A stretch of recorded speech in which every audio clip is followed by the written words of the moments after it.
we've got the news that Lewis Hamilton has tested positive for COVID. We wish him well. Obviously, it's not a pleasant thing.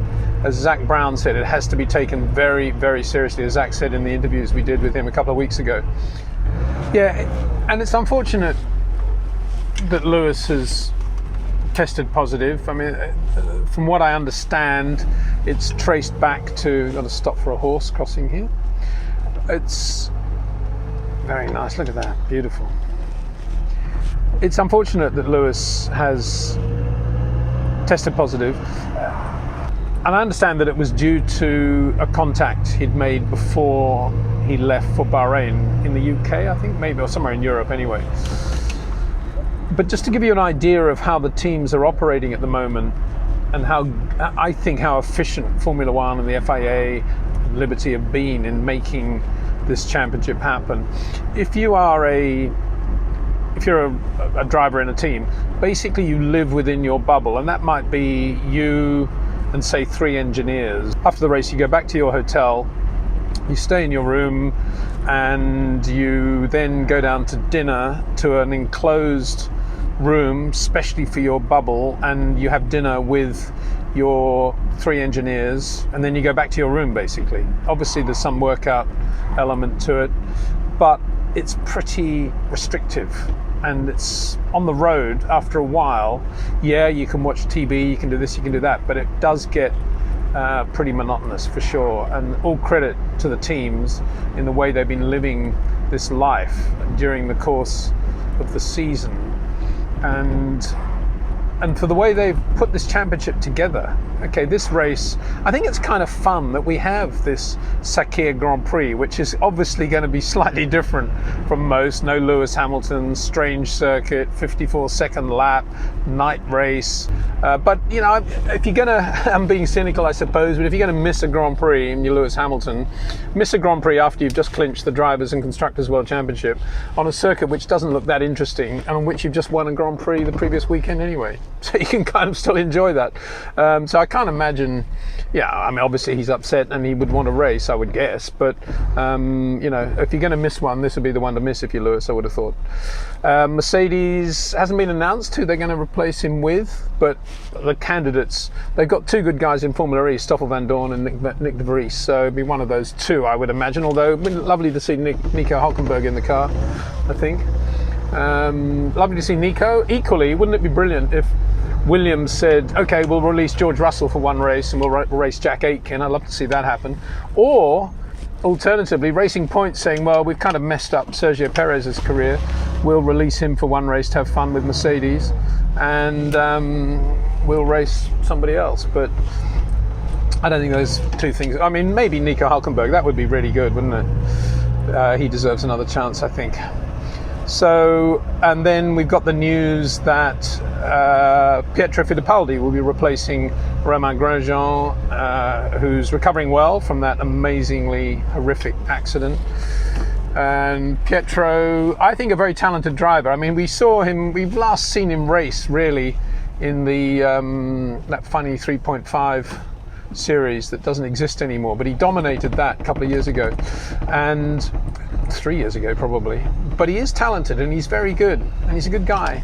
And as I said on the tweet when we were just talking about him being given that ride, it all started in the Summit Cafe in Davidson, North Carolina, a really cool place, because there's a big university there, and so it's a uni cafe, and that's where I bumped into Gunther Steiner several times when I was spending a bit of time over there, and because Gunther's carbon shop is just up the road, and Gunther goes there quite a lot, and Pietro goes there, and so they met and they started chatting, and here he is in the car. So good luck to him, and great to have the Fittipaldi name in Formula One again, because got a lot of time for Emerson and everything he's done, and Wilson obviously, and his dad, and that's you know, that's just something we should always cherish, I think, in Formula One. It's important, you know, like the Schumacher name.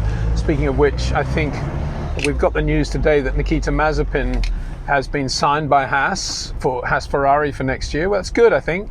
A lot of people probably a bit ambivalent about Nikita in that he's there because his dad's very wealthy and pays for everything. But equally, I think he's worked really hard to get to where he is, particularly with Rob Wilson, and a bit like Lance Stroll. And all credit to him. I think he didn't go very well at ART last year when he sort of went into the whole new regime of the way ART operated in Formula 2, and he just didn't really respond to that.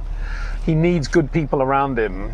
And when he has good people, and he's obviously had that this year with High Tech and Ollie Oakes and his team, he's really good. He's really quick. And I don't know whether you'll get that at Haas. You know, they'll probably just carry on as if he's just a normal driver and not give him any special management or treatment or whatever. But we'll see how he goes. I mean, he is quick. There's no doubt about it. And I'm a bit of a Mazepin fan, I have to say. Shoot me down in flames if you like, but I am. And I think the other car, looks like that car is going to go to Mick Schumacher. And I'm also a Mick fan, as you know. Not so much because I think he's the fastest racing driver in the world. I think he's very, very good. He's never done any Rob Wilson days. But that's the Ferrari Academy system at the moment. That's fine. And obviously, Michael had his own way of racing as well. But I think, one of the things that I like about Mick a lot is his strength of character and his resolve and his ability just to be Mick Schumacher, given all the pressure that comes from being Michael's son. And I think he's done that incredibly well, particularly since Michael's accident. And I take my hat off to him and his family for the way they've just kept their heads down and just gone motor racing, win, lose or draw. And a lot of people love to say that Mick gets special treatment with engines and stuff. I don't buy that. I really don't buy that any more than I think these days there's any rule bending in Formula One. I think it's all very above board, and I think obviously he's with a good team with Prema, but I think he's just done a very good job. Anyway, I think next year it will look like Haas being with Mazepin and Schumacher, which is two young guys, so it's a sort of rebirth for Haas, and I think that's a good thing for them in a way. You could say they need an experienced driver, but I don't think where they are, that's what they need. I think they just need to reboot and start again. Would have been nice if there had been a young American in the car, obviously, but that's not going to happen. And then finally we get to Sergio Perez, who for me is driving better than ever, and I thought his drive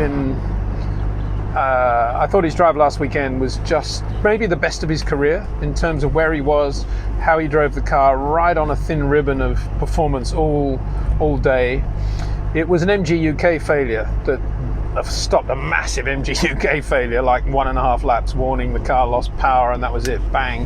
Whether that was a manufacturing fault, whether it was something else, we don't know, but no consolation really.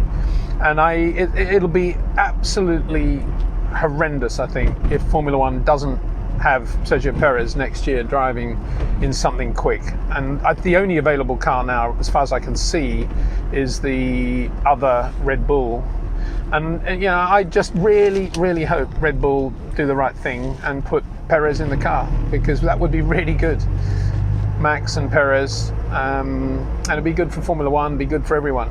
But I don't think it will, because I think Alex is liked at Red Bull. There's a lot of tie connections at Red Bull, obviously, still with the ownership of the company, and he is a very nice guy, very, very nice guy. But to me, he's not in the same class as Sergio right now as a racing driver, and it would be so cool to see Sergio in that car. But again, that's probably wishful thinking.